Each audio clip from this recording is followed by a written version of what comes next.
Madame, Monsieur, bonsoir. En voici les différents points de l'actualité du mardi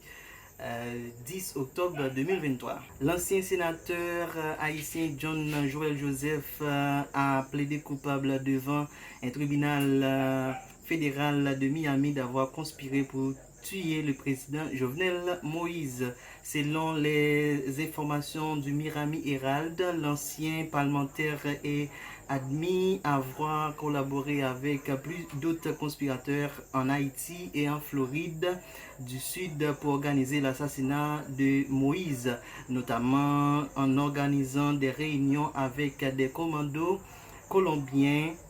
en juillet 2021, la veille de l'assassinat du président. Mini créole haïtien AK lancé vendredi 6 octobre passé à moi langue akilti créole là en baptême langue créole haïtien yon outils pour développement durable. Yon outils pour développement durable c'est sous thème ça nan objectif pour attirer attention tout secteur dans pays sous importance pratique ak service langue créole dans réalisation objectif développement durable. À côté journée nationale langue créole là qui qu'on commémorer chaque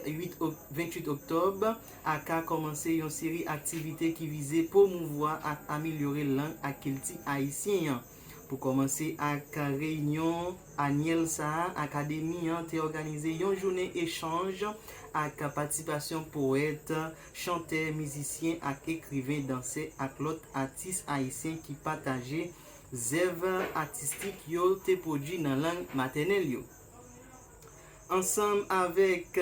Foudizé qui c'est initiateur festival conte en bâtonnel, handicap et culture présenté public là dans jour qui était jeudi 5 octobre là dans local Institut français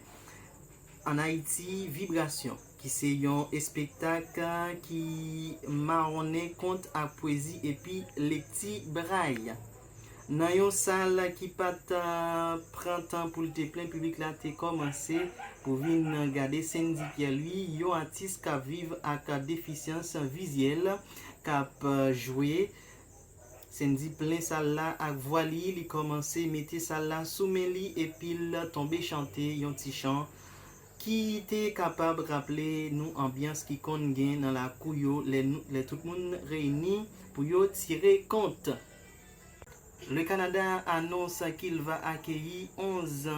000 ressortissants colombiens, vénézuéliens et haïtiens dans le cadre de son engagement d'accueillir 15 000 migrants en provenance des Amériques au moyen d'une nouvelle voie humanitaire d'accès à la résidence permanente. L'annonce a été faite par le ministre de l'Immigration, des Réfugiés et de la Citoyenneté du Canada, Mark Miller, ce mardi 10 octobre 2023. J'annonce aujourd'hui que dans le cadre de son engagement d'accueillir 15 000 migrants en provenance des Amériques, le Canada accueillera jusqu'à 11 000 migrants étrangers, colombiens, haïtiens et vénézuéliens au moyen d'une nouvelle voie humanitaire d'accès à la résidence permanente, a déclaré le ministre Millet à travers une communiqué qui de la presse du ministère de l'immigration du Canada. Dans un communiqué de presse rendu public hier mardi 9 octobre 2023, le gouvernement haïtien a réagi à l'annonce de la réouverture de la frontière par le gouvernement dominicain, affirmant qu'il continue à mener des consultations et à prendre des dispositions appropriées dans l'intérêt des Haïtiens et des Haïtiennes. En effet, le gouvernement de la République a publié un communiqué dans lequel il dit croire qu'un dénouement ne sera considéré comme convenable que si elle permet le partage équitable des ressources hydriques, la normalisation des relations entre les deux pays et de revenir à la circulation des personnes et des biens des deux côtés comme c'était le cas entre les deux républiques avant la fermeture unilatérale du 15 septembre. L'ancien ministre de la Justice Berthaud Dossé a été disculpé de toutes les accusations qui pesaient contre lui dans le cadre de l'affaire des trafics d'armes et de munitions. Apport de paix dans une ordonnance de clôture du juge d'instruction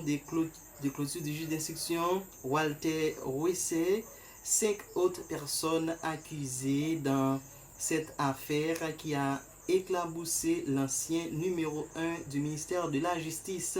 ont été renvoyées devant le tribunal criminel pour répondre des accusations qui pesaient contre elles dans le trafic d'armes et de munitions,